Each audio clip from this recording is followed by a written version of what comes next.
What's up, everybody? Welcome to episode 69 of the Overview. I'm ChanManV, and joining me today is Fishstix, of course. What's up, Ben? Hey, I'm a little under the weather today, but that's okay. Plenty to talk about.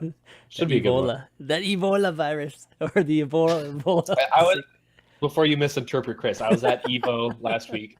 Actually, yeah, like a full week ago. And I somehow got sick like 6 days after I got home. So I'm now just getting over that. It's that dormant virus or whatever that comes out a little bit later. Also, joining us today is ZP, but he's definitely sporting the Doomfist skin today. So I am going full Doomfist. I'm just trying to collect myself after getting back. 50 hours of air travel all combined in the course of a week definitely can drain you. I'm actually somehow not sick relative to everyone else who is apparently getting sick, but yeah, just recovering right now after what was a great weekend. Right. And I will say I am so remiss that we didn't have Cool Matt on for this version of the episode just because of the number. Just because of the number. Nice. Well, instead of Cool Matt, we definitely have the pleasure of welcoming Jameson on the show for the first time. What's up, buddy? Great to be here. Super excited, especially after such a great weekend of games to be able to talk about them right afterwards. So thank you so much for having me. Master predictor over here. This long. I know. To get Jameson on the show. Ben was asking to. He mentioned having you on. Man, since was it that esports arena event? What was it? It was yeah. Agents Rising. Agents Rising. Good times. Wow. It's like a year ago. Anybody in chat remember Agents Rising? Anybody? Yeah. Okay. It's a really long time ago. Long time coming, Jamerson. So glad to have you on. And I mean, who knew you were a master predictor like you were this weekend? Just call me the prophet. I mean, totally right. Poor Zoe. Poor Zoe. The antithesis of that. All right, to be fair, Zoe was just saying what everyone else was thinking. That's true. Exactly. Yeah. Well, anyways, today, guys, we've got the World Cup to talk about. Obviously, we're going to go in depth with Sydney, given that we had two of these guys working it. And it's a fantastic event, too. Previewing Katowice in another week and a half. Get a look at that, get some predictions there. And then we got a couple community things. I think there's a good discussion right now to talk about just certain streamers taking a step back from Overwatch and why that is that a concern, all that good stuff. And then even just some balance discussion, given that there were a few posts or a couple posts today on the Blizzard forums from Jeff Goodman and regarding Roadhog too. So this is totally fresh for me. I literally am looking at it for the first time right now. And then just a couple player and team news and Q&A, of course, at the end. So World Cup, let's talk about that. That's obviously the big topic here. And of course, Sydney just concluded this past Sunday, right? It finished on Sunday. I'm getting all my days mixed up, given that I was staying up to watch it. Okay, you think you're getting your days mixed up. Think about the people flying back from Sydney, where you have basically added an 8th day to the week. That's how this works. I flew from Sydney out on Monday morning, and then I arrive in LAX 13 hours later, an hour before I left. So look, I don't want to hear anything from you just sitting in the same place the entire time going like, what time of the day is it? How is this week going? No, you don't get to do that. Me and Jamerson get to do that. Well, all that hard work, I have to say that just kind of leading off this segment is that the World Cup Sydney groups is arguably the best thing I've seen so far in Overwatch esports. And I mean, there are definitely a few moments last year at BlizzCon, but I think overall as an event, just given the storylines, given just the setup, the national pride, the crowd, everything, for me as a spectator watching it all the 3 days, it was fantastic. It was the best thing I've seen. So I want to get your first thoughts. Ben, actually you too, as a spectator at home, what'd you think? It was phenomenal. The storylines were bursting. I mean, talk about upsets. I seriously did not think there was a chance in the world. It could never happen that Finland would not go through that group. I mean, it's two of the most talented DPS players out of Europe, plus this squad that has been playing together forever in the NIP/RIP squad. I thought they were through for sure. Spain, equally as scary. It's got stacked to the teeth with pro players. So when Japan ended up beating Spain, like then we got in this situation where it's like, okay, now it's probably either Spain or Finland that are going to drop out. Which one is it going to be? And like, basically made every match in that group super exciting and fun to watch. Of course, no one had ever really heard of AKTM at this point, and Tayo and like the whole squad just played super well. Japan turned so many heads, and I love that. I love how they played. Like they played such a not even like a complicated style. Like they just had a very straightforward, aggressive style with Tayo constantly flanking and just coming in at the right moment. Really, really solid communication. You could see it in their coordination. And Japan just made so many fans. Like, what a fun team to watch.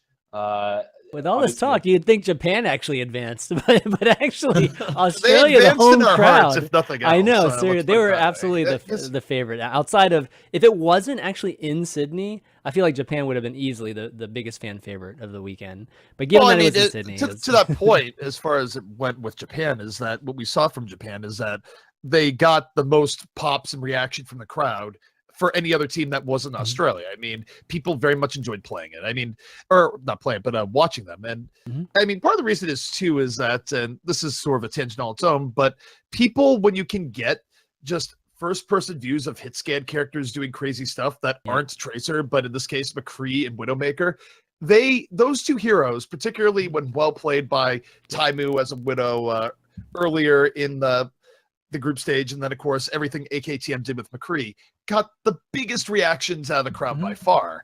And yeah, I mean, some of the tangent, but for Japan, when you have a really good McCree player like that, you're gonna make a lot of fans. Yeah, I mean that, your point there. I made that point like months ago, where I feel like Widow and I'm not sure if I mentioned McCree or not, but definitely Widow being part of the meta was hugely important as to how popular or how fast Overwatch esports would take off as a spectator.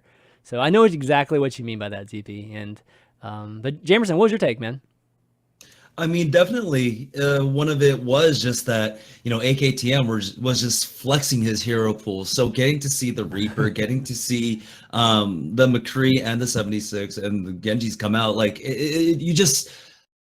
you reach such a wide player base at that pool, especially when coming into this, your expectation is we're just going to see the same die compositions over and over again. So for these upstarts to come out and just be like, no, we're going to do this in a really spectacular fashion, it just really, hit so many heartstrings at that point.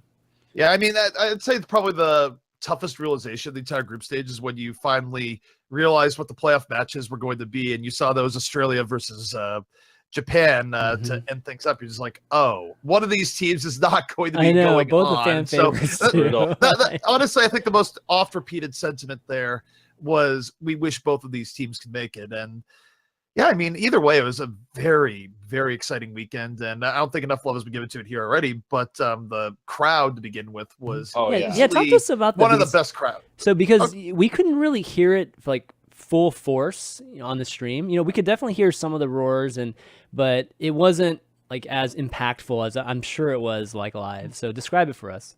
So what we would do is for me and Uber, when we weren't casting, is that we would go out to the crowd. I mean, there were areas up top to get some food and watch it, or just roam around the ground. And I mean, in a word, it was powerful, especially when Australia was playing. I mean, the crowd just extremely loud, extremely into the games. Anytime they would win a team fight, even if it wasn't clear how or why, where you see, like, say, Australia going in, the crowd just lost its mind. Like, it was only 2,000 people, but they were extremely loud. They were much louder than crowds I've heard where you've had it for other events and stuff, not necessarily Overwatch, but just in general, but louder than, say, crowds of like 10,000 people. It was insane how much they were into the game. Yeah, and the fact that Australia won on their home turf was just tied the bow over the really awesome weekend of upsets. Of the production value was great, and then Australia wins in their hometown. That was just so exciting. Even the last series. I mean, there are a lot of things that you couldn't script any better this weekend that happened. I mean, it was a lot of things luck-wise or whatever, working out so perfectly to have this epic event. And, we talked about upsets, just leading it off. Day one upsets just sets the tone for the rest of the weekend, because every single match, like you said, Ben, is almost like an elimination match. Almost every game is potentially an elimination game, within the sets too. So, finishing 2-2 was important in a lot of these matches too, or even just getting one match, because, we saw even what happened with, at least, with Japan or with Portugal, I think it was, right? Like not taking any games off of, I think it was Sweden, right? No, Sweden, they took 2, but it was against Australia. They didn't take any games, right? So, yeah, I mean, anyways, it set up a great tone. And then at the very end, with just Japan and Australia being tied 2-2, going into it like the overtime on Oasis, and that crazy play by I Eat You Up. I can't even imagine the crowd during that play. Now you can really tell that a lot of these players were just feeding off the energy of the crowd. I Eat You Up throughout the entirety of that weekend. His tracer play got better and better and much more clutch. Like you were seeing huger pulse bombs come out day 2 and day 3, and he really was just feeling the energy of the crowd. And they could see it, because of course they weren't in booths, they were just out on the stage. They could see out into the crowd. They see their flags just waving into the air. There were so many Australian fans there that you just can't help but be compelled by that kind of energy. Yeah, many times I could see the players looking over their monitors just out in the crowd. That was really, really cool. In retrospect, I should have, like, in my internal power rankings, Australia should have been higher up. Yeah, they should have. Yeah. Just to give some background, probably everyone listening to this podcast knows already, but in case you don't, the Australia squad is comprised of Blank Esports. So they are a fully professional team that plays together every day of the week, and has been doing so, not just like in online tourneys and stuff, but they've been playing in Taiwan in the Asia Pacific region league for months now. So they have months and months and months and months of experience, LAN experience, boot camping together. So it's really no surprise that they did end up advancing here. I think probably a lot of people, myself included, had them probably too low on their power rankings. But in the end, the fact that Australia and Sweden are the ones that ultimately are going through isn't a huge surprise. But everything before that point was just like massive. Like even the fact, like the first match of the first day, Sweden getting knocked down a peg, going 2-2 against Portugal. Like, you're right, Chris. That just set the tone for the whole weekend.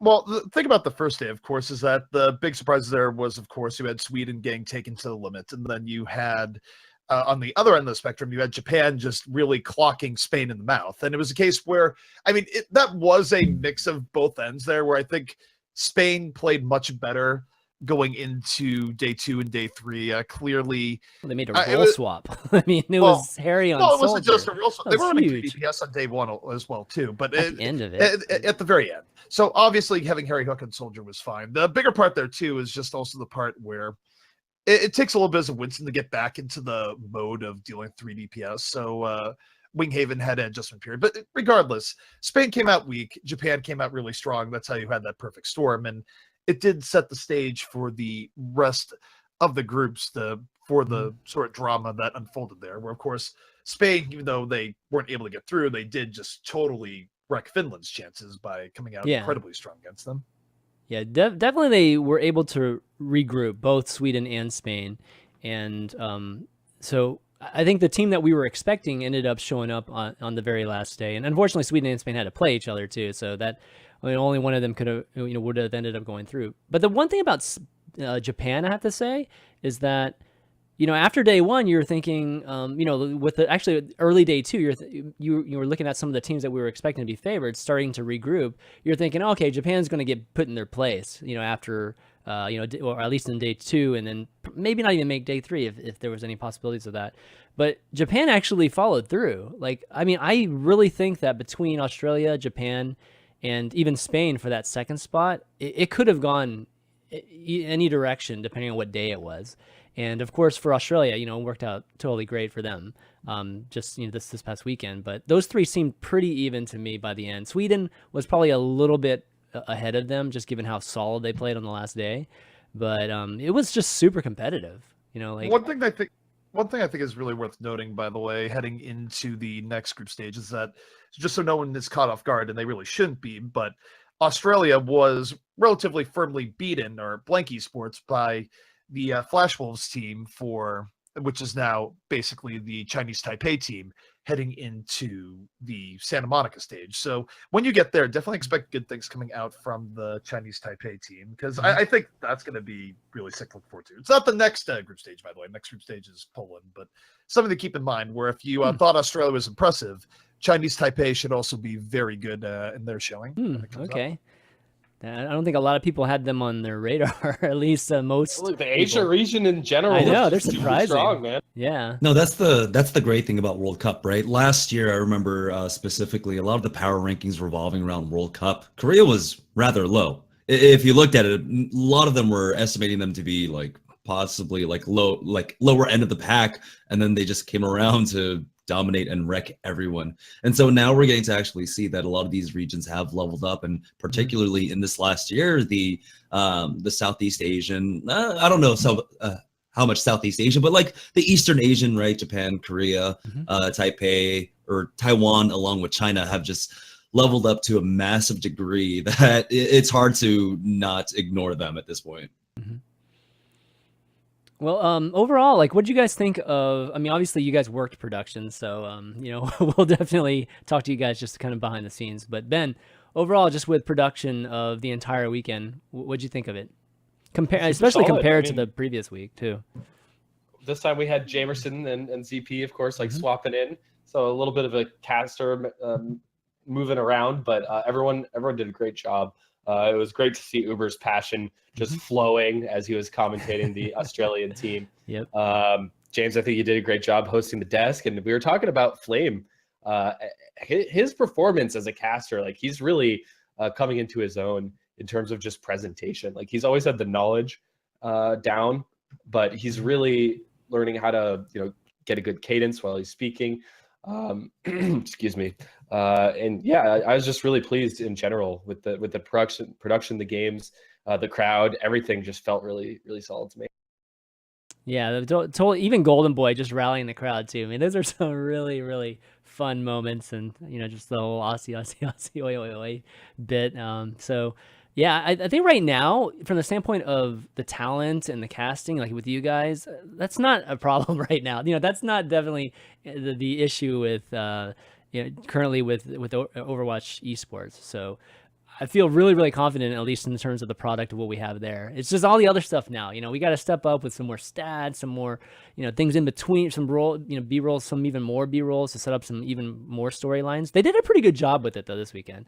Just kind of setting up some, just some of the player stories and things like that. But a little bit more of that, I think, we'll be almost there, and obviously spectator. I think we talked about last week a little bit, just some of the spectator things, and the facilities are there. It's just a matter of just figuring out the proper way to set the casters up or set the storyline up a bit within games. No, I mean, the as always, it's an amazing job. Yeah. Go ahead, ZP. Yeah, sorry, we both went at the same time. But I was going to say, as always, it's an evolving product, right? Where Overwatch is a complex game. There's a lot going on in terms of both from the casting end and also just production. How do you set up proper stories? How do you set up proper stats, etc.? And I mean, these are all answers that are being very steadily answered over time. I feel like from event to event, especially when Blizzard has been involved, we've seen just improving quality over time. So, there are moments where people get very doom and gloom over things, sometimes very minor things, but, you take a look at the overall product, you can't deny that things have been improving at a rather quick rate. So, I don't know. I think it was a very positive step forward, all in all. Yeah. And that's the biggest thing. Just as long as there's progress, that's the thing that will keep me happy. As long as we're not taking step backs each time we're doing these type of productions, that's definitely, really good and just kind of building upon each one. So I had a question for you guys. In terms of, one of the things that we talked about is AKTM, right? And just like some of the phenomenal plays that he made, and just plenty of highlight reels the entire weekend. So in terms of his McCree play, how do you guys actually rank his McCree play versus some of the best McCrees that we have around the game? I think it's a mixture of a few things. Well, first, we don't really get to see as much McCree. I mean, before that, we had seen a smatter or a little bit of it in Apex. I believe AF Blue Rikai pulled it out against Lunatic High Yep. to decent effect. I think it was on Route 66. But the fact that we haven't seen it in a while, a lot of teams had just kind of undersold McCree, especially in the dive composition, how well he can work out. Also, it was.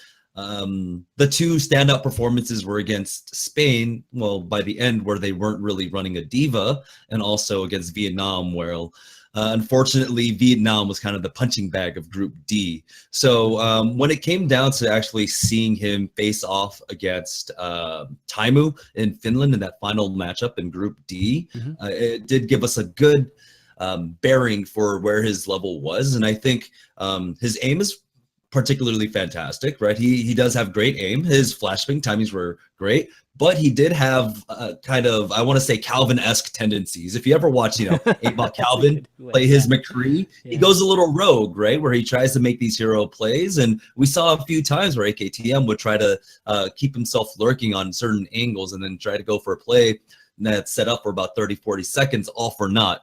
And so I think there's still a lot of potential there for AKTM, and I can't wait to see more of this guy. Well, there's potential there, although I will, this is where I'll go in and just note what we saw in terms of tank play for the general areas of the event. And I really do feel like teams were giving AKTM a lot more space than you would give a Taimu in a lot of those matchups where frankly, that people did not treat McCree as you have to deal with McCree. If you take a look at how Taimu historically, when he goes onto McCree, is dealt with, he has people in his face at all times. He very rarely has room to breathe, because when he gets room to breathe, he's very deadly.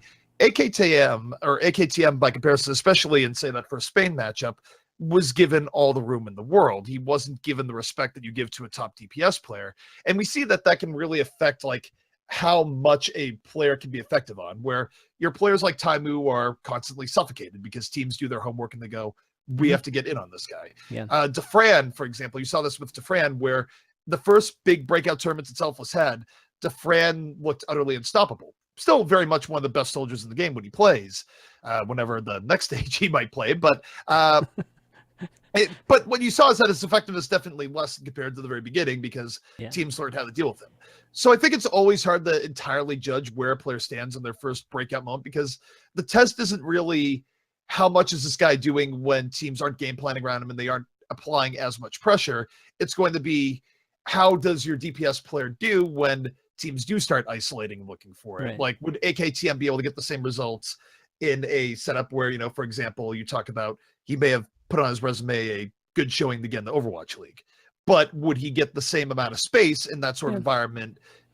Probably not. So it was a promising start, but you definitely can't anoint anyone just off of of course not. Play. And I guess in maybe a counterpoint to that was that by day 3 they knew all about AKTM, so people were focusing on him on day 3.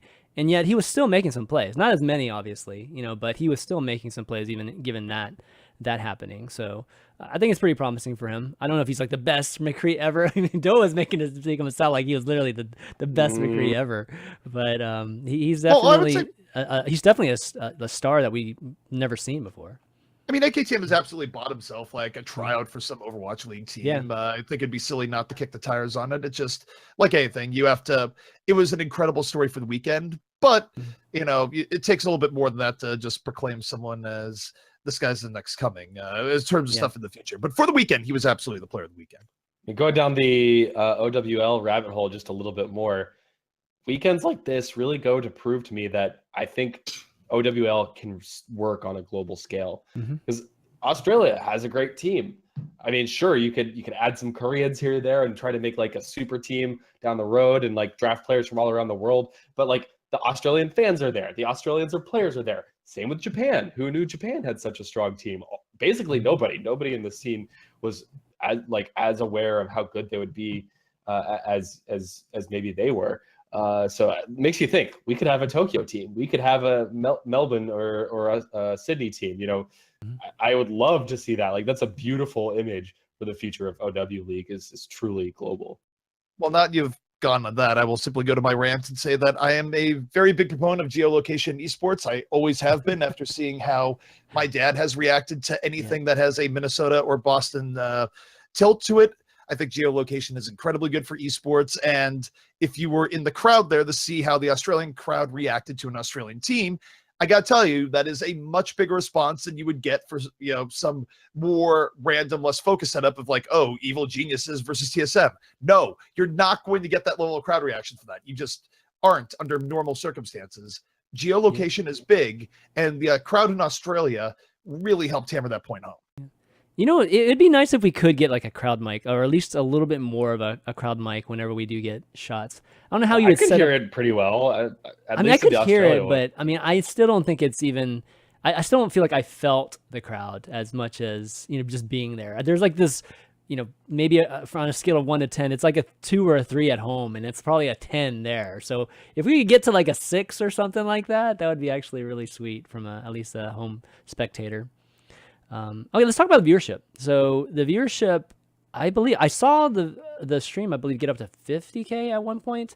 I wasn't like watching it, the number at least the entire time. But Ben, why don't you you probably know the numbers a lot better. So how high did we get, and what kind of viewership do you think we got for the event? Right. So overall so as you guys are aware, there are a lot of foreign language broadcasts for Overwatch World Cup, which have been doing pretty well. Unfortunately, there was no Japanese broadcast, which I would have been so fascinated to see how that might have done.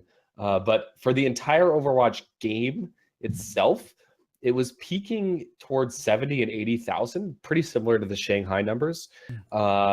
So I haven't gone in and drilled down and looked at exactly at which channels were driving that, but I think it's very fair to say, or safe to say, that at least 65 to 70K of those viewers were watching the World Cup at peak.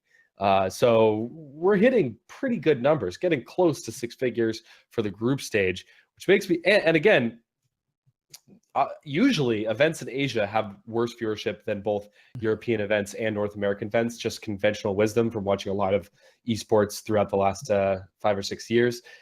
So I'd expect to see more. I'm hoping to see more. I think this is a really encouraging sign, though, because even Contenders Finals was only peaking at what, 30, 40,000 viewers at absolute max. Yep. And then the very earliest stages of the Overwatch World Cup already doubling that, like actually literally doubling what we had for Contenders. I think just goes to show you that once you have the LAN setting, once you have the arena setting, you bring in national pride, have the localization aspect, you're going to have a lot more viewers excited in person and online. So I'm pretty encouraged by these numbers. Well, it's also the power of having more regular events, right? Where once you start getting a proper esports schedule where you have Contenders leading into World Cup, which is going to be leading right back into Contenders, you can maintain a lot of momentum. And I think the really key thing to note here too is that the viewership, of course, it was pulling those numbers with the finals going well into the dead of night for US viewership parts, where I think it was ending at like 5 a.m. Central Time or something like that. So it's to have those numbers at those times is incredibly promising. And also, I mean, it's promising to think about where things will go when you say get to the Santa Monica stage, where then it's going to be full on in a prime US time zone. So viewership has been very good, especially for something where, World Cup still sort of comes a little bit out of nowhere for people, and, you're following teams that aren't always together. But for a celebration of the game, I mean, it was phenomenal. Yeah, and also anecdotally, the amount of people I was hearing that had tuned into the World Cup and that was their first time actually watching professional Overwatch and actually enjoying it and being enthralled by it, invested by it because of the player's story. It was too many to count. But also taking a look at the VOD numbers. If you look at the VOD, the viewership numbers for the actual Play Overwatch channel, a lot of those are around 60, 70K right now. You go onto YouTube, you'll find 60, 70K for Australia versus Japan, Japan versus Finland, all the high profile matches. And so it's great to see that kind of interest when generally, if you look at the Contenders Finals, the OMM finals, those VODs stay around 20K, but within 3-4 days, I'm telling you, within the last 2 days, Japan versus Australia, it's already about 60,000 views on YouTube. Yeah. So definitely very, very promising, and kind of building off that, anecdote that you just mentioned there, Jamerson. There was some discussion, at least on Reddit, and let me bring it up real quick, just because the upvote is such a classic number there. But there was some discussion on just how to maybe bolster, viewership on the World Cup, and maybe some things that Blizzard could do, like having players have a chance to get a golden loot box while watching Twitch streams and things like that. And Jameson, we were talking before the show. You mentioned that Heroes had announced something similar to this. Yeah, so the Heroes of the Storm team, if you check out the Blizz Heroes Twitter account, they just announced that there's going to be cheering on Twitch, where if you watch their HGC games, you'll be able to earn in-game loot. And so we've already seen that there is an ability, with Twitch Prime getting the golden loot box, that there is some sort of way to build in that kind of system for Overwatch. And we were talking about this before, about how the Heroes of the Storm team has bolstered its numbers considerably for the Heroes esports scene. What can you do with Overwatch at that point if you offer the same kind of incentives? Yeah, it's a really cool step forward, although I will note for that is that I wouldn't necessarily expect it for Overwatch anytime soon. This isn't coming off of inside info. This is just objectively looking outside in, is that, so I know that some of the Heroes promotions have been less than bug-free at points, with people not always getting their stuff, but it's manageable because it's Heroes level of numbers. Like, if Heroes has a malfunction, even though it is growing in popularity, it's more manageable. These are systems that really have to be fine-tuned for perfection before you open up the floodgates to Overwatch, because if you go to Overwatch and go watch it on Twitch for a golden loot box, you might be asking for the servers to just get utterly slammed. If it doesn't work, the reaction's going to be tough. So I do think this is, at some point, will totally be a thing for Overwatch. I just don't know if I'd expect it immediately, because there is like a rather big difference in magnitude between Heroes and Overwatch when you offer those kinds of incentives. I mean, this one's a no-brainer. As the first time anyone ever did this in esports, I think, was Counter-Strike. I believe it was either Counter-Strike or Dota 2. I can't quite remember who did drops for watching tournaments, and also, expanding onto that, like we just saw announced for Heroes. You can buy cosmetics and items, and proceeds will go to the players. All of these things have been very effective at driving more revenue into the scene. I mean, I think of it as analogous to buying a jersey of your favorite football player or basketball player. If you can do that digitally, it just lowers the barrier, and money starts flowing into the players' pockets, Blizzard's pockets, and then the enthusiasts get actual content, and it just builds hype. It keeps people engaged, gets more viewership. It's such a no-brainer. I think it's only a matter of time. At least I hope it's only a matter of time, especially with OW League, on the horizon. There's no way that they're not gonna do this. Yeah, I mean, speaking of like the revenue stream, they've already mentioned that this is something that is in the works, right? I think the number that they had thrown around for a lot of these announcements about the OWL was that teams would earn 50% of in-game purchases regarding their items. So it's already in the works. So I'm not worried about it all whatsoever. I think a lot of people now, with the more recent announcements about the teams that have bought into the league, and then of course all these revenue streams for the teams, are starting to quell their fears about the Overwatch League at this point. Yeah, and I guess one thing to maybe mention is that if there is a time to start trying things, they should try it now. Like, why wait until later when they're, like Andy or ZP, you were talking about that? Yeah, you might have an issue with just the amount of traffic that might be coming. But right now is the best time, because right now is potentially the least amount of traffic that we're going to be getting, for something like this, given that it's in a state where we're trying to build it up, right?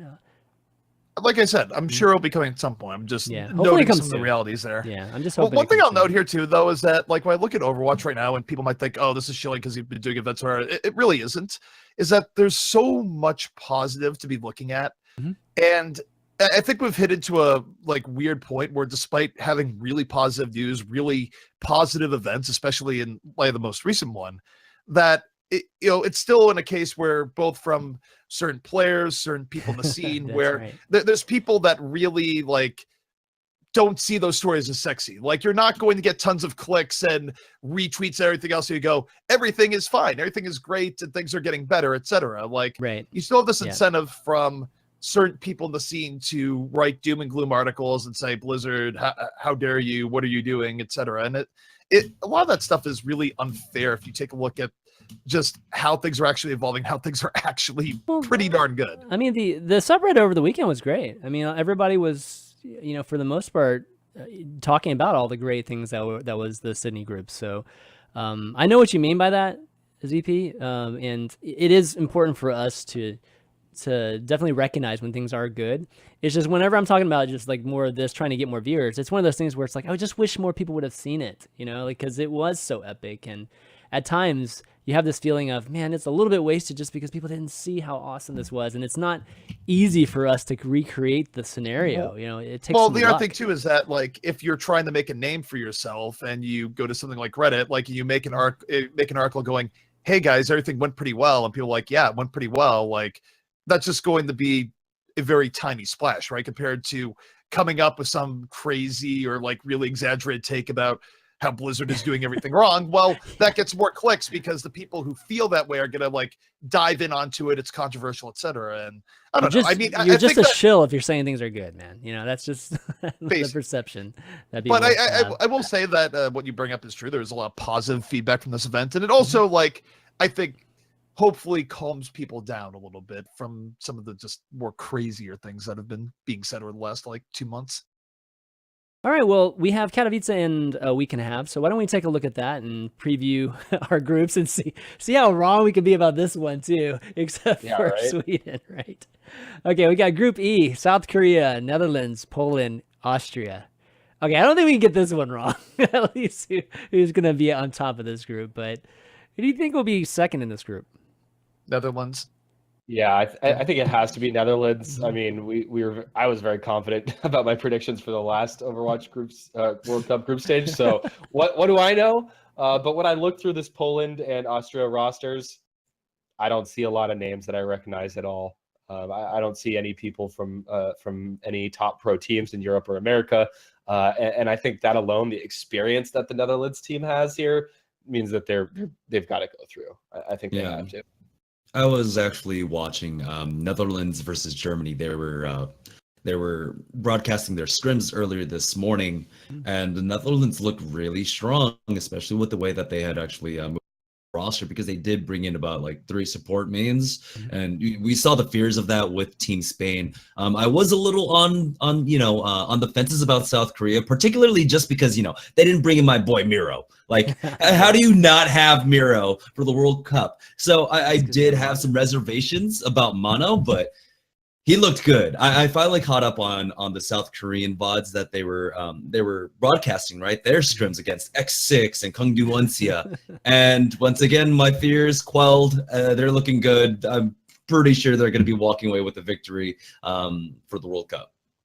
Well, and just to add on here, we haven't gotten into talking about Group F yet, but I would actually, right now, I think there's actually significant reason to believe that the 2 teams coming out of Poland might just be both South Korea and Netherlands, because just things from what I hear behind the scenes and things I've seen. No, I think Canada, so there's this perception that people think Canada is going to do well, and maybe they will, but from everything I've heard and seen from behind the scenes, I'm not really at all convinced that Canada is getting out of, and not only am I not convinced that they're not necessarily getting out of Poland, they might not even get to the playoff match. So are all these technical issues following them around that they had at E3 or what? I mean, why? I mean, they were as far as I've heard from different people, they were having the same results against Team USA when there weren't technical issues. So I mean, it's but that was weeks ago now. I mean, that's like a whole month now, right? That's sure, but I mean, I'm just saying I haven't really heard the most convincing things about where Canada is, and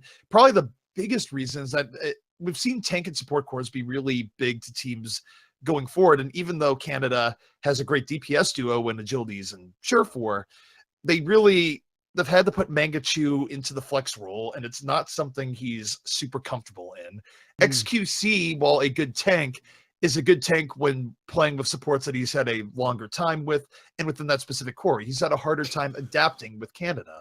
So from what I've heard, so I don't know. I mean, maybe Canada gets their stuff together. In theory, there's a lot of talent to bring them up and over the top, but I think people could be surprised there. I've also heard Russia has cracks as well, so we'll see where that goes. There's also, in terms of wildcard stuff, there, Singapore probably has the biggest chance of being the sleeper team that does really well. So if we ended up with something where like Another Asian it was Russia and Singapore in the playoff matches, I wouldn't necessarily be surprised. Huh. Wow. At this point, though, just because both teams have really strong Genjis, and we've seen what a really strong Genji can do up against some of these more pug teams, I'm not terribly worried about Canada and Russia actually both making it out of the group. I would be. Like, first of all, do you really think Shadowburn is the same level of player he was when he was the best Genji in the game for a while? Because if I'm being honest, facing up against like these unknowns like Singapore and Turkey, I really don't worry that much. Yeah, I mean, how much of Shadowburn's reputation has really followed him? Given compared to actually what he's done recently. No, he hasn't had the same level of success recently because I don't think he's been hitting the game as hard. Like, there's a very, very noticeable decline in Shadowburn from his late 2016 form to his form in 2017. He has not been the same player. And there's a case where people go, well, gee, it's harder to do well as a Genji. It's like, yeah, but we still see really good Genji play. And typically we don't see it as much from Shadowburn as of late. I don't think you should sleep on Singapore. That is, like, as far as the different regions in that area go, we know that Singapore can put up good results. So I don't know. Like I said, going into this, I think that people might look at this and go, oh, it's 2016. Canada and Russia are going to do great. Maybe. There's plenty of ways that I could see both Canada and Russia self-destructing pretty heavily, especially if against, say, South Korea or Netherlands in playoff matches. I mean, I don't doubt you, ZP, but on paper, this Canada team looks so strong to me. I mean, you've got Rolf, one of the best supports, one of the best Anas and Zens in NA. You've got Surefour, who needs no introduction. Agilities, Genji extraordinaire. Megachu is really, we called this out when the team was first formed as well, is Megachu is the one player that doesn't stand out as like, oh my God, he's incredible in the role he's playing.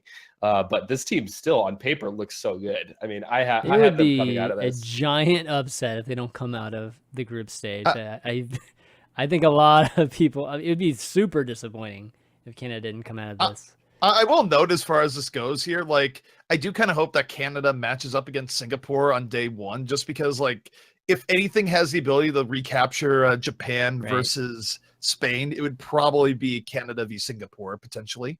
And again, like, just to caveat all of this, there's a possibility Canada gets it together and is able to gel really well by the time of the setup. But I'm just saying, if Canada doesn't do well, do not be surprised. The warning signs have been there, like, well in the lead up. Like, ultimately, what if they do like the same thing as Spain, right? And just go ahead and run triple DPS and just kind of like roll over everyone. Yeah, seriously. Stages. Like, definitely we saw that you don't particularly need the diva. It's just much safer to have the diva, and you can still run that triple DPS composition. Yeah, they're much more equipped to run the triple DPS, that's for sure.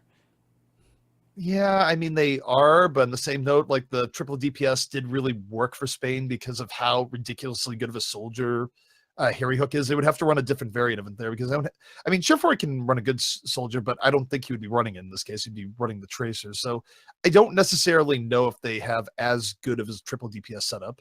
You know, one thing I didn't mention when we were talking about Sydney and just Spain in particular, and being forced to run the triple DPS. They tried to run Diva, and it was just a huge failure. Was this an issue of selecting teams?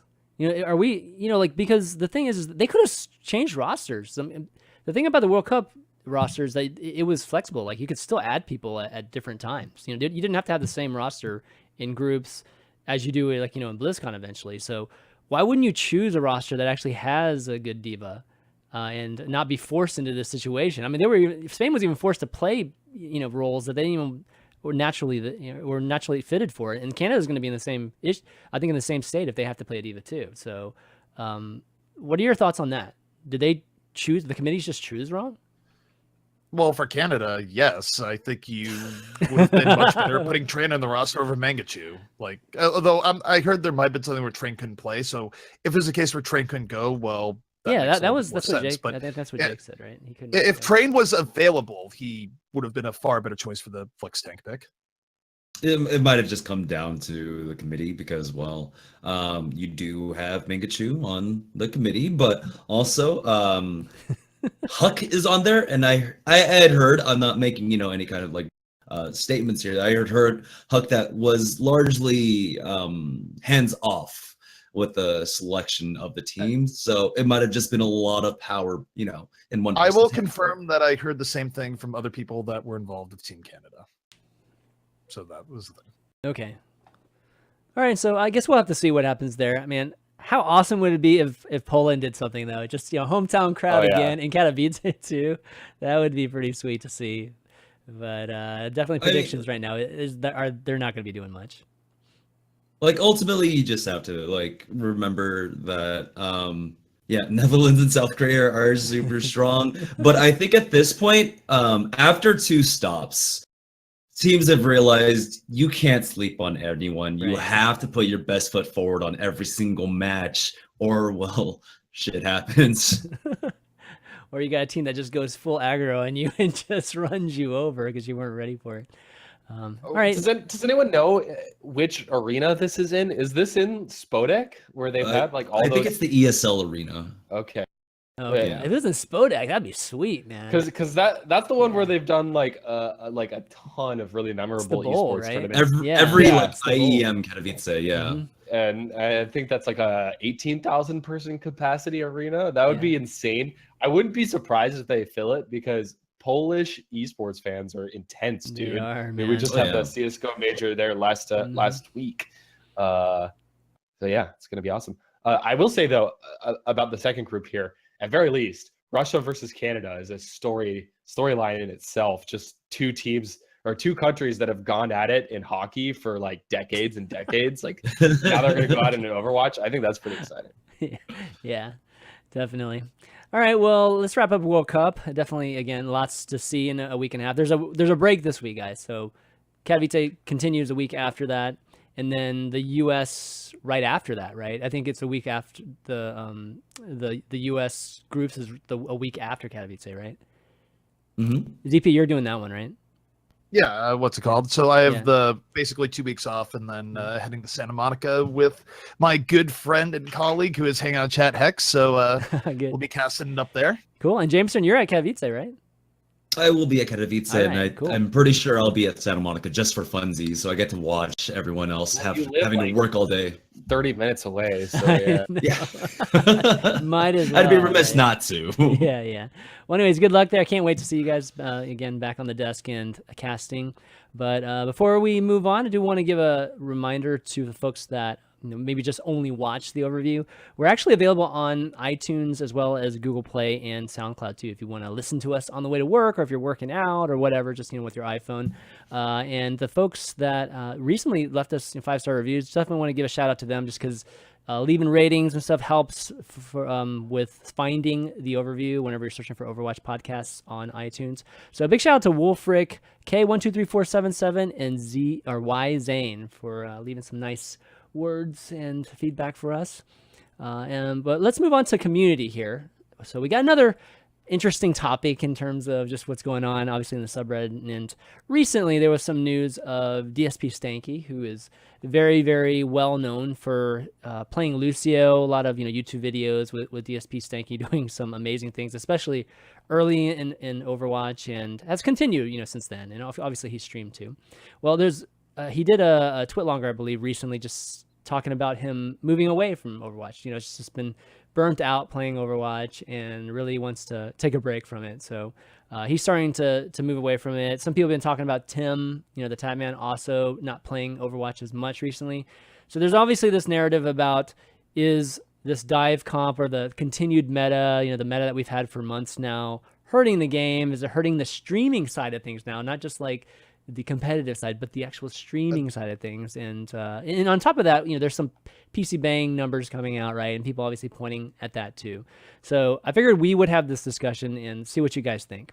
Well, let's leave the PC Bang stuff aside and go to the first two things, because I think those are the two things that are actually the least related of all stuff here. Because look, it's really sexy to go, oh, it's clearly because of this stuff that people are complaining about, and that's why they're stepping away.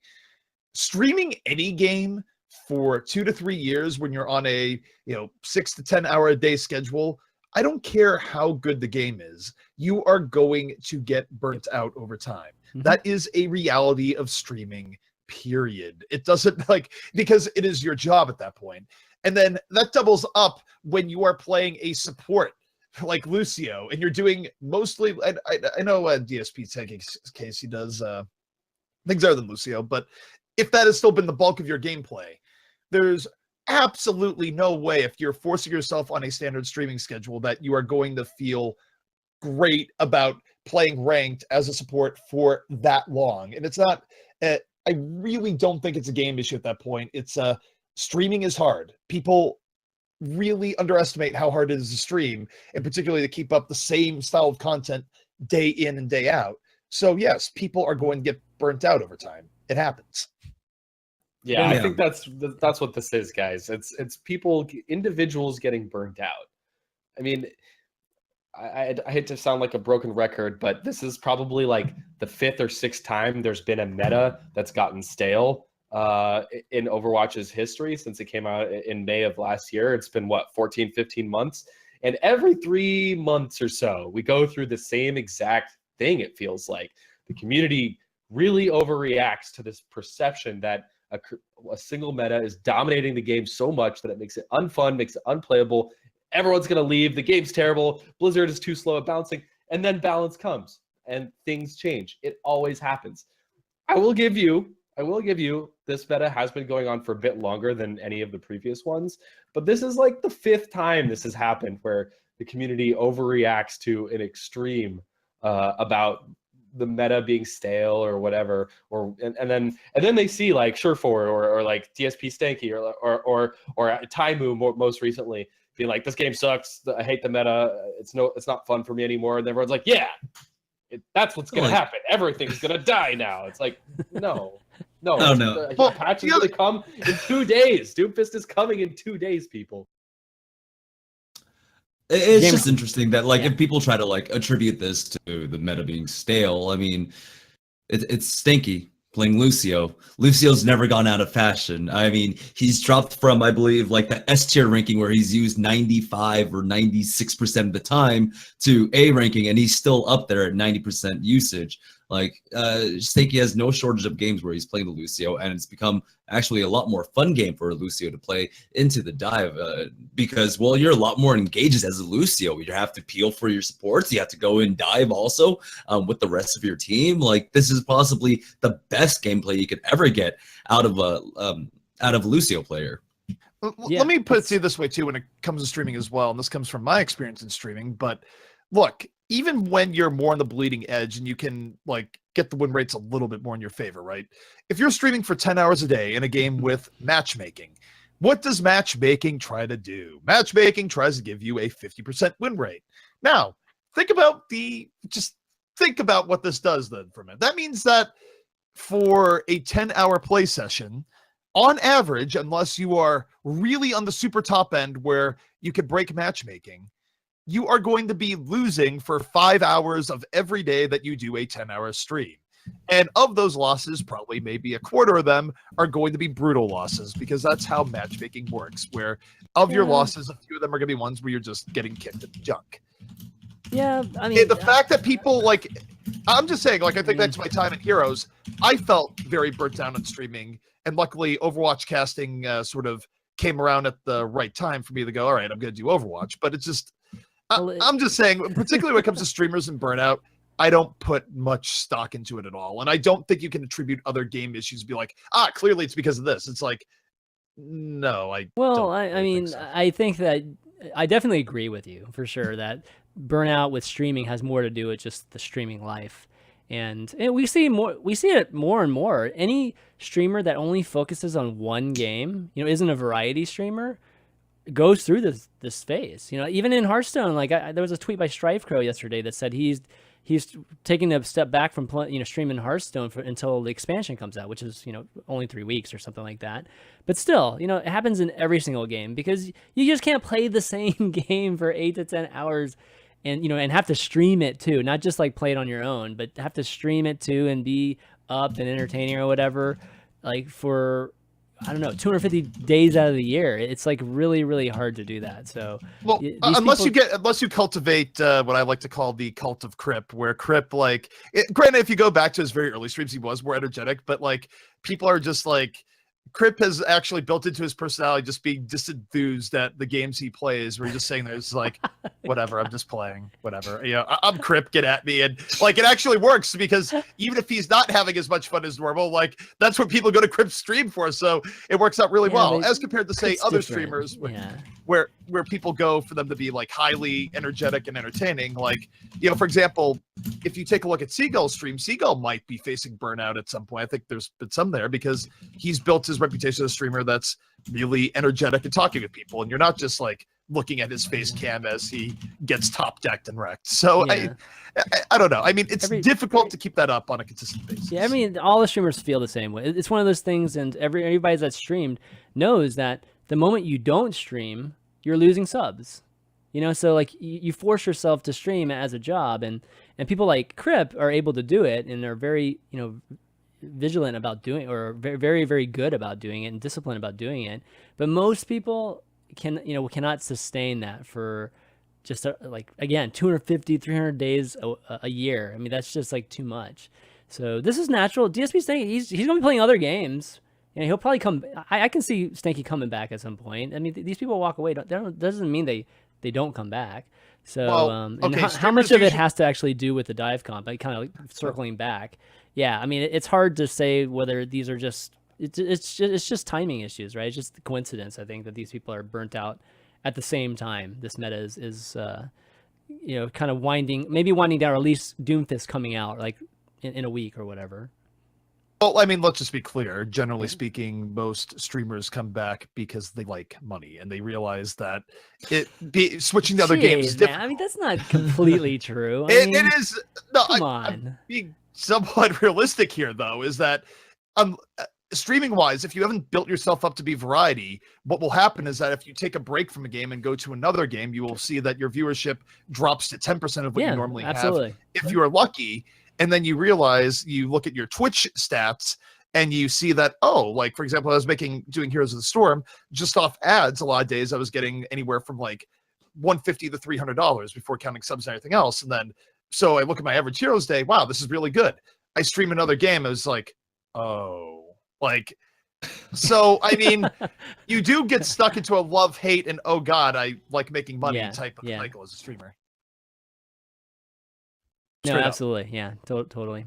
So in terms of, I guess, bringing up the PC Bang now, so is this a different discussion in your eyes, ZV, or is this have nothing to do with the actual meta, or just even new content? Like because we have seen this before, right? We've definitely seen a drop in the PC Bangs, and then when a new character comes out or maybe a new map comes out, we see just this rise again. So are we just in a valley right now and are about to see an uptick when Doomfist is out? I think we will see an uptick when Doomfist comes out, because again, this is now the case of, why is there a downturn? It's very easy to go, pro players are complaining about the meta, where, by the way, pro players complain about the meta in every game. It's not just a Overwatch specific thing, okay? Yeah. It's easy to link the two and be like, people are complaining about meta. It's the meta. That's why you're seeing less numbers, when in reality, I would probably trend more towards the argument that I think Orisa was a little bit of an underwhelming hero release compared to other heroes that had crazier reception. Absolutely. And I think that actually hurt quite a bit. Doomfist has a lot more positive hype. Not only is it something that people speculate on since the beginning, but he has a really cool kit. So it's maybe the meta hurt that. I mean, you can't discount it, but I don't think there's necessarily tons of proof saying that the meta caused the PC Bang downturn either. Let's see how the numbers look like after Doomfist and reconvene. Yeah. Speaking of Doomfist, It's actually out in 2 days, so it's coming on in Thursday, and I guess the questions here are: is it going to be on the rank ladder right away, and then are we going to see it at Katowice in the World Cup, or are they going to be using an old build? They're going to be using a previous version. I can already tell you what you're seeing on World Cup wise is that Doomfist will be playable in round of 8 and up on BlizzCon weekend. He's not going to be playable in any of the group stages. That's good. Man, that would be crazy. Just if Doomfist just immediately take effect and people, whoever just realize some kind of X-play right from the start, ends up having success.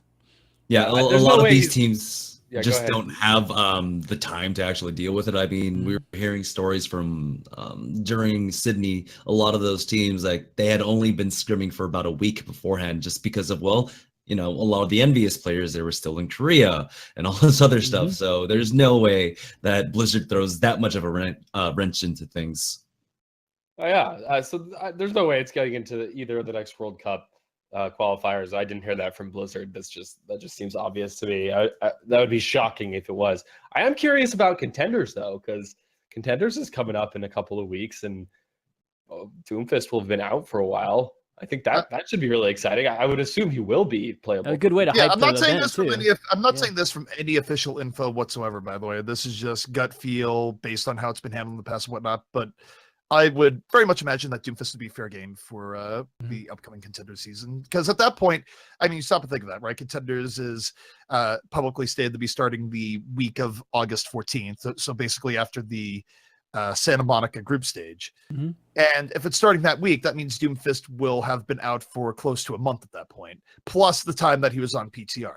I think Doomfist is easily fair game for Contenders Season 1. Oh, yeah.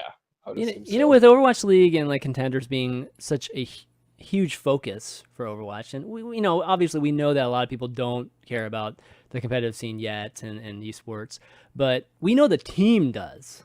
You know, like the development team as well as the esports team care a lot about Overwatch League. When are they going to match up releases to not be like in the middle of major events like the World Cup? Do you think we'll ever get to that day, or you think it's always going to be this type of different development cycle and an esports schedule? Yeah, just the fact that. Oh, go ahead. Go ahead. I just don't see how they mix it up, because you're going to have league content running all year long. I mean, Overwatch League is not supposed to be the whole year, but then you'll have World Cup, and then you'll have the off-season stuff. So there's never ever going to be a good time, I don't think. And people always want changes. I mean, people in chat now are talking about the fact that Blizzard isn't fast enough. They should release more content faster. So there's never a good time to do it. I know, and we don't see that in sports. You know, the NBA doesn't change the three-point line distance in the middle of a season.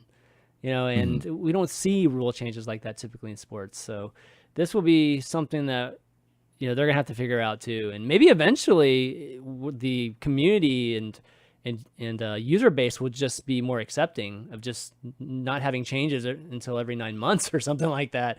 That would be crazy. I think I can't envision that, but at least from the standpoint of having a stabilized, you know, esport, that might have to be a way to go. Yes and no. I mean, I think you can make pretty compelling arguments on both sides there, which is that what are you judging competition on? Are you judging it on it always being the stable platform for X amount of time? Or on some level, do you also want to judge teams on their ability to adapt? Like, basically, how much do you embrace the esports side of things, and what elements do you decide to blend into a traditional sporting model? I think that you can have reasonable arguments there. And one of the arguments that comes in, of course, is that your game is an evolving product. You have heroes that are added throughout, content that is added, maps, etc. And then it's just figuring out, well, what areas do you blend in because it makes for a better viewing experience and arguably better competition? How much do you say, no, you can stand this? I can tell you that I would never really expect to have a situation where you just have only one version of a game being played for an entire season of whatever it may be. I don't think that would be a case. So I don't know. I think for me, I tend to trend to the ideas that I'm perfectly willing to make teams adapt to new stuff as it comes out. So, but then it's also on the dev team to make sure that doesn't break the game too hard. Right. Yeah, I mean, ultimately, it's about like having a tournament client, I would say, right? I believe League of Legends, you do have that tournament client where you can certain patches, but that's just not a reality right now for Overwatch. And so it does make it that much more volatile for the teams to even like try to attempt to play on certain patches. Like even attempting to play like Doomfist on PTR in preparation for him dropping isn't the same because there have been so many changes to it. So unless there's something stable like a tournament client, it's just not feasible. Yeah, yeah. Okay, well, anyway, speaking of the developers, Jeff Goodman came out with a post about an hour ago now, or maybe a couple hours ago, and talked about a potential balance change to Roadhog. And he is recommending having a 20 to 30% damage reduction on Hog while he is inhaling, like Sentry Mode for Bastion. So this will increase his survivability without giving ult charges to enemies attacking him. Okay, what do you guys think of this? You know, basically keep him alive. Yeah. Oh, and also, he can also walk. 50% reduction. Yeah. Well, 50% reduction, and he can walk while taking a breather, so he can keep moving. And I think both of those are like equally big. I mean, obviously, like Roadhog is an alt battery almost more than any other character in the game, because if he does actually get the opportunity to take that breather, that's free alt charge, easy peasy for tracers. So now it's going to be harder to hit him. He's going to be much more survivable when running away. I think this is going to make it so Roadhog can poke, and then if he doesn't land that hook, he's not just like a sitting duck. I think these are interesting changes. I'd like to see this on PTR as soon as possible. All right. Jameson, what do you think, man? I feel like you might also need to just like buff his healing numbers, just because when the healing nerfs came in, it was in a drastically different state of Overwatch. There are a lot of things that, you know, never really got touched since the zero hero limit days, that I think they do need to, you know, fall back on and really try to look at a bit more. I mean, they just recently did that with Winston. Zarya is still, you know, she's still up in the air whether or not some of her numbers are going to be revisited. But I think he could also use just a slight tick up on the amount of healing he actually does also. Okay. ZP, any takes on this? Sorry, I did not. My internet just completely cut out for a moment there. Like I was trying to any takes on what's your take on the potential Roadhog balance changes? Okay, so generally the Roadhog stuff, and hopefully you can hear me now and it's not rebutting. Yep, can hear you now. Okay, good. So the Roadhog stuff, I don't know. I mean, I will say personally, and this is where I'm going to try and put my personal bias aside here, but I have enjoyed Roadhog being out of the meta for a while, to be totally honest. Him being tankier while still being in the sort of damage role is a little weird. I don't know. I guess we'll see. I'm willing to keep possibilities open. I would still, for me, and this is going off into own personal bias land, there's part of me that would like to see Hook rework to be something that was more skill-based, smaller hitbox, and, you know, maybe give him something cool that works with that, rather than basically keeping Hook the same and just going, all right, well, now you're just tankier and can run in and around. I don't know. It would take a major redesign if you were to change him in that fashion at this point. So another option that Jeff mentioned too that he's thinking about is just covering his head hitbox while inhaling, which essentially achieves the same thing, which is reducing damage again, you know, while he's inhaling. So clearly he's dying way too easily, you know, and they're trying to figure out some ways of keeping him alive a little bit longer. We'll have to see. Definitely see if it ends up making it to the PTR or even just straight out in the game. But next bit that we have got some player and team news. So the first thing is that numlock is no longer on NRG. So basically Twitter that says he's a free agent.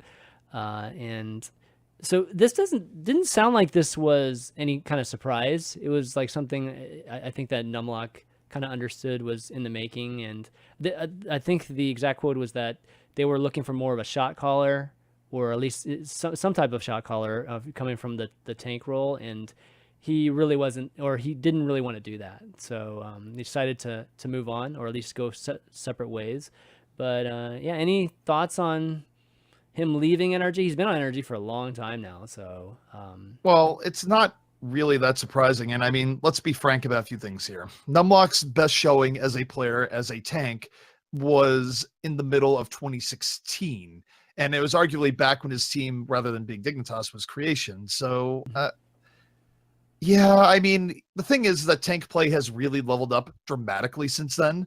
And we've never had any proof that numlocks could play at the same level as the new era of tanks that we've been seeing, where tank play has gotten so much better, both in the form of Korean players playing tank and coming over, and also in the form of some of the rising new stars, your supers of the world, and yes, even players like XQC, where he's been doing really, really well.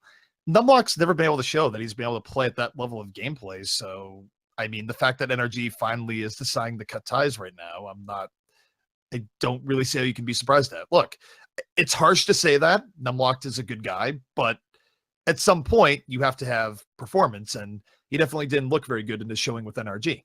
Right. Sorry, guys, we're having some issues with the cams here, but we'll keep talking while we're doing this. Ultimately, Jameson, what's your take? ultimately, it is about leveling up your game. We're seeing, some renewed interest in the tank role now. Before, just hold right click, press W, move forward, and make sure your shield doesn't get broken and you're holding it up at the right time.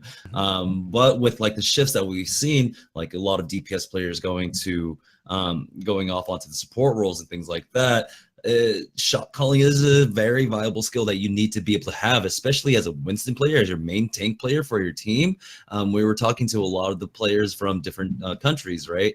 And you will ask anyone down the line, there are 2 shot callers on your team. It's either going to be your Lucio Zen along with your Winston. Someone needs to coordinate that dive once it gets in the back line. Some people have, gone the option of like trying to maybe use their Tracer or their Genji player as that also like that, I guess, real-time shot calling as opposed to just like setting up and calling ultimates, but it's a skill, and if you don't level up with it, you are going to be left in the dust. And unfortunately, numlock never really picked up the Winston that well, and he just, I guess, doesn't have that shot calling prowess there, and it is a very difficult beast to take on.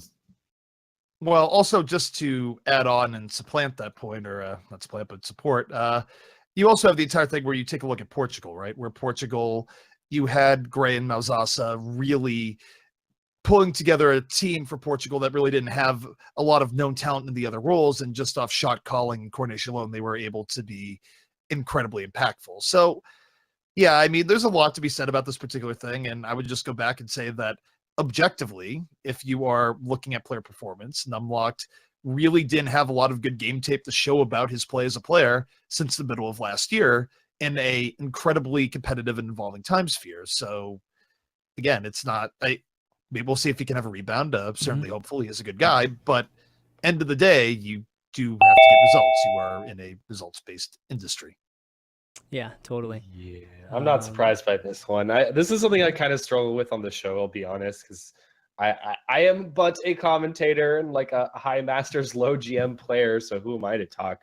But from watching the team, it seemed pretty damn clear to me that they have a lot of issues, but numlock certainly wasn't helping them along. So not a surprise at all. Now, I guess just the question for me, why is everyone spamming what face in chat?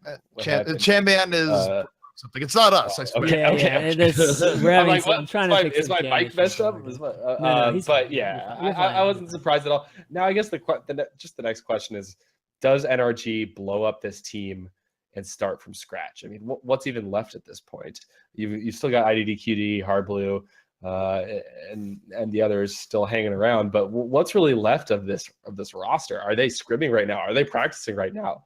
Is NRG just going to start from scratch? Those are the questions lingering in my mind, especially so because they are my team. They are my San Francisco NRG. That's true. So I'm really curious to know where they're going to go. Yeah. Well, I think pretty clearly right now, I mean, if I'm NRG, I do consider blowing it up top to bottom and starting with another team that either is very good already or, basically taking more of a morals approach where you take a team that's really good and maybe add a few case areas where you know that the player's going to be an upgrade. And this is not even saying about the individual players that might still be left, but you've been struggling and trying to rebuild with the same core for ages and ages. And yes, now Dummy is off the team, numlock is off the team. At some point, like, at least start with a base that you know can get results, because NRG has floundered and by far has almost certainly the least success to money spent ratio, like in the entire game. It's probably not even close. So, I mean, at some point you got to start it. Yeah. I mean, I think that's fair. Just to kind of go back to square one. I can't see them not having Seagull on a team, but I think for the most part though, they should really reevaluate, take a look at, possibly, just starting at least square one or two. But hey, guys, when you get a chance, rejoin the channel if you can. But the next bit of news that we have is also that Tempo Storm has dropped their Overwatch team too. And Tempo Storm obviously competed again in the contenders. So, seeing that, it's kind of a bummer. And there's this actual bingo board that we haven't, that somebody made like a long time ago that kind of shows just all the teams now that have been, obviously taking a step back from Overwatch. And, we haven't quite gotten a bingo yet, but it's getting there. It's getting pretty close to getting a bingo. So, anyways, thoughts on Tempo Storm, I guess, taking a step back. Any different than all the other teams we've seen recently? Same story, you think, or maybe there's some other reason? Well, I mean, I'll take this one, I guess, to start with, because I've been affiliated with Tempo off and on. Yeah. I guess something to note here is that I don't have any direct knowledge of the situation, but I mean, it's a case where obviously if you're trying to attract funding, the things like Overwatch League and otherwise, it helps if you have a team that's in contenders right now. And I'm sure it was a very big disappointment that they weren't able to get in contenders. But there's also the case, I mean, to talk about endemic orgs in general, people look at this, they're freaking out, etc. Is that, I mean, you take a look on the other end where Overwatch League is having big investment from bigger groups. Not every one of these endemic orgs, in fact, most of them do not necessarily have the money to go into that. And there's a case where right now the orgs are sort of feeling glum about it, where they don't want to be in a situation where, say, they go to, become a contenders team, and that's what they're at because they can't get in the Overwatch League and then they lose their players. So I think for the endemic orgs is about figuring out where they fit into the landscape or how they should fit at all. Mm-hmm. Yeah. Ben, any thoughts? Any different for you? No, pretty similar. Yeah. You remember when Tempo Storm had two teams? I mean, I know for a fact that Reynad really believes in this game. Well, I spoke to him way back, like in beta for sure. It was like that's right, PAX of last year, and he was just incredibly excited about the future of this game. Really believes in the OWL model, and really wanted to have his brand be part of that. So it's just another one of those teams like that. I don't think it's any different than what we've seen before. And it's actually kind of similar to what we've seen recently with like Mavi Star Riders, because Tempo Storm was actually doing better recently than they had. Like they actually had some good performances in contenders, I believe. I don't think it's too different, but it is a big another kind of blow and a kind of surprise, because I know just how much Reynad believes in this game.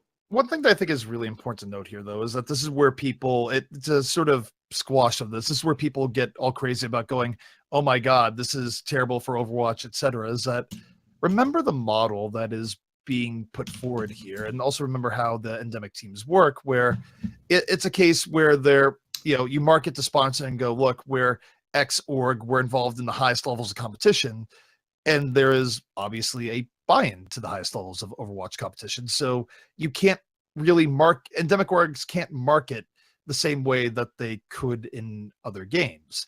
But that doesn't necessarily mean that's a bad thing, given the level of support and investment that something like Overwatch League is getting. So we're heading into a different landscape, but it's not necessarily bad where things are going. In fact, there's a lot of very positive things to note as you go into the future. So, I mean, obviously for the players involved, it's unfortunate. They're going to have to look for new homes, all the rest, but we're in a transitionary period right now. Yeah. Okay, well, we got some question, or at least an email question from Andrew B here. If you guys are interested in participating in our Q&A segment each week, go ahead and send an email to the overview at ChanManV.tv, and we'll be sure to, definitely check it out and see if we can answer some questions here. Andrew B had something to add to our conversation last week, which we talked about spec mode and some of the different ideas we were throwing out there. And he actually has one that's or a few that are pretty interesting. First off, he thinks that in 2 CP last point escort stall scenarios, we should be watching from the perspective of the attacking player with the safest positioning. This is often the Zenyatta, who plays far back and can see the whole fight, or a soldier who is perched on high ground. In general, watching from a support player's view makes the viewing experience more palatable. It is great to watch DPS when a fight is breaking out to see high-octane plays, but in the cleanup, it might be better to watch support and tanks. Also, he suggests during a round, first-person spectating should stick almost exclusively to one team. The caster should state before each round which team would be watched on the stream, and this should help cut down confusion and make the spectator's job easier. Okay, so a few suggestions there in terms of really focusing on one team, being the attacking team, more so than having it jump from different teams and different perspectives and things like that. So what's your take on that? Ben, I'll have you start first, and then we'll kind of swing around down to Jameson. I sort of disagree with the general notion that you should always stick on a certain type of hero. Like, he's not even just saying DPS, he's like saying like safe DPS from a high ground or something like that. I sort of disagree with that, or like Zenyatta, because he usually is pretty far back and like observing the whole scene. I don't really disagree with that. Like, I think it's important for observers to kind of show a little bit of every role, because people tuning in are specialists in every different role. A Lucio main wants to see Lucio gameplay. A Winston main wants to see where the Winston decides to position and exactly when he presses E to drop that shield. Like, those things are really important for those players. So I can understand, I can buy like, oh, maybe you should watch a Zenyatta's position like a little bit more often because you typically see more of the fight. But to make that like a hard and fast rule, I think would be a mistake. I've always believed that good observing should be a mix of free cam and first person. It should be showing all kinds of different positions. And the only way to do it really, really well is to have an observer who has a ton of experience observing and knows the game at a pretty deep level and can say, hey, I see, well, I guess this is a previous meta, but I see that there's a Graviton Pulse Bomb combo potentially being set up. I see that this is what they're looking for. Or I see that there's a Nano Blade potentially coming up. Or I see that the soldier's in a really good position and potentially going to drop his visor. Those are the things that you have to be watching out for really carefully. So yeah, I think that like it has to be a mix of everything, and you have to just have good game sense to do it right. I don't think there's going to be hard and fast rules, in my opinion. Yeah. Jameson, what do you think? Yeah, there are far too many issues to really try to talk about it all together. But while I appreciate, I appreciate, getting to see more Zenyatta and stuff like that, I don't think it tells for compelling story making at that point, or storytelling at that point. While sure you can get a better grasp of the entire playing field by watching a Zenyatta or Lucio, you still want to see people just clicking heads at that point. I mean, I think like the approach that I would take is, you go overhead into first person of always the attacker. It should almost always be the attacker, unless we have that meta where Ben had mentioned we're going back to more Zarya's and Reinhardt's, setting up those flanky ultimates. But for the most part, always the attacker, so that you have that consistency in the storytelling. Go in with the playmaker. Once the team fight looks relatively safe to call for one side, then you can go ahead and draw back after like maybe 2 or 3 frags onto the Zenyatta or Lucio. Because oftentimes when the Zenyatta's popping off, the Zenyatta's going to pop off a lot of the times in the cleanup phase of a lot of these team fights. And so, yeah, people are going to complain that, oh, we didn't get to see, this Zenyatta get a triple kill, but it was a triple kill in a cleanup scenario. So... yeah. Okay, so there are some trends then. I mean, what you're saying there definitely are some noticeable trends that, obviously we could use that information and figure out, just like when to really jump to those, or at least plan to jump to those cams. Yeah. Okay, cool. Okay. So, I mean, I'll address a few of the things here specifically and get to just general observing theory. But one thing I'm going to note here right now, the reason why you probably won't see an attacking Zenyatta too often, it's why observers I've been around tend to avoid it, is that there's still some color issues that need to be fixed in the game. Obviously. Where if you put the camera on a red Zenyatta, you're going to see blue icons for him to send for players that are otherwise red. That's very confusing. That's stuff that will eventually get fixed in time, but for now it makes, say, an attacking Zenyatta actually a really bad camera target in most situations, unless that player is just playing out of his mind. Like, you have to be having a Kareev level game to put it on red Zenyatta because you are getting confusion by putting it on there. Anyways, overall for observing, attacking side is definitely something to follow. I mean, you think about how traditional sports work. You follow the actual, who's making action happen? It is the attackers. The offense. It would be very strange if defense-wise you went into like a cornerback's helmet instead of watching the offense as they set up, the quarterback as they set the ball. It'd be weird in basketball if you put the camera and followed the defense as they set up as the offense was slowly going back over. So in general, following the attackers is intuitive. It makes sense. I think we're going to see more of it. I think that that's how it should be done. Yeah. And as far as like what you should be watching the given fight, it depends. You really depends on what players are doing well. You want to follow the storylines that both objectively in game from how people are playing and storylines from what the commentators are saying. Like, if the commentators are talking really heavily about a tank player, you're probably going to want to get more tank gameplay. If they're talking heavily about the DPS, you want more DPS. Naturally, the flashiest stuff you're going to get in Overwatch will relate to the DPS, so you're going to be... Who's typing so heavily right now? Yes. Oh, sorry, that's me. Anyways, normally you're going to get... Oh my god, I can't think with the typing. You don't go. Change out your keyboard for something with quieter switches. No, but anyways. Yeah, I mean, they did that with AKTM. I mean, just whenever they were, obviously we were talking about it a lot. They showed him a lot too, and I think that was smart for sure. It's Right. So DPS is going to have more of a trend to it. Not that you can't put it more in supports when they're really breaking on the mold. Like, for example, when I was doing the Beat Invitational, I put the camera more in Kareev because he was playing out of his mind. This is all going to vary. I think one thing that I still believe pretty firmly in here is that I think free cam is really important in the lead up to a fight, the show positioning-wise.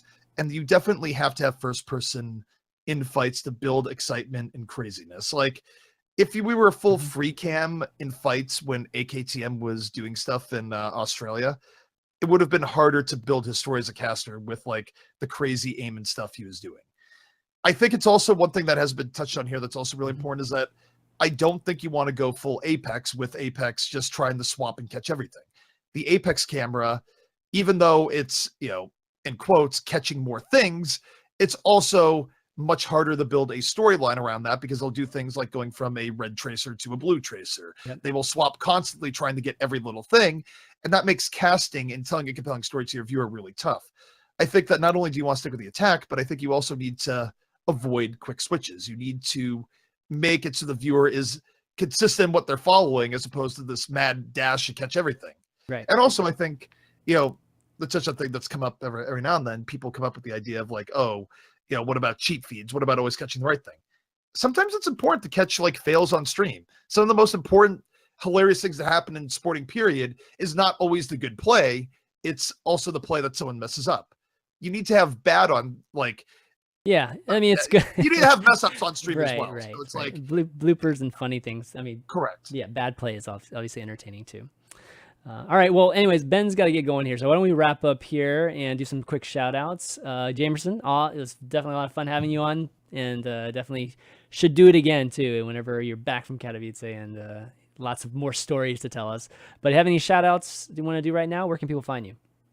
You could just find me across the board, all across social media at JetSetJamerson. And yeah, I just had a lot of fun being on here. I do like doing these. So thank you guys so much for having me. And of course, thank you for Blizzard for giving me the opportunity to be on World Cup. I enjoyed it very much, and I can't wait to work more with them in the future.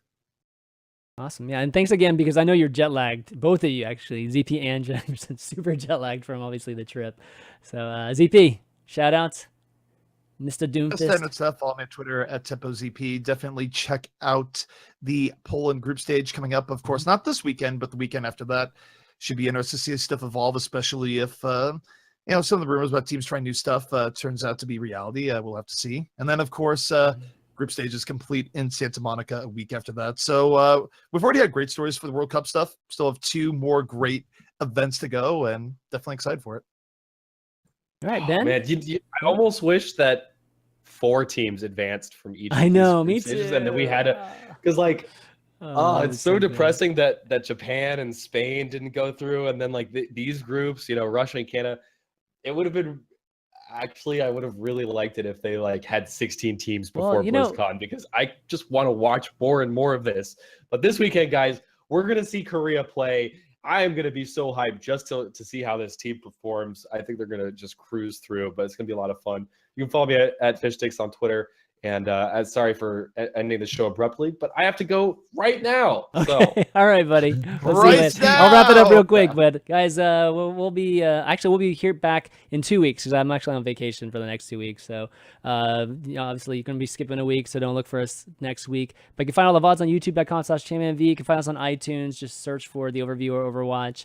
And that's going to be it for this week, guys. So for Jamerson, ZP, Fishstix, and myself, ChanManV, we'll see you next week or in 2 weeks. See you later.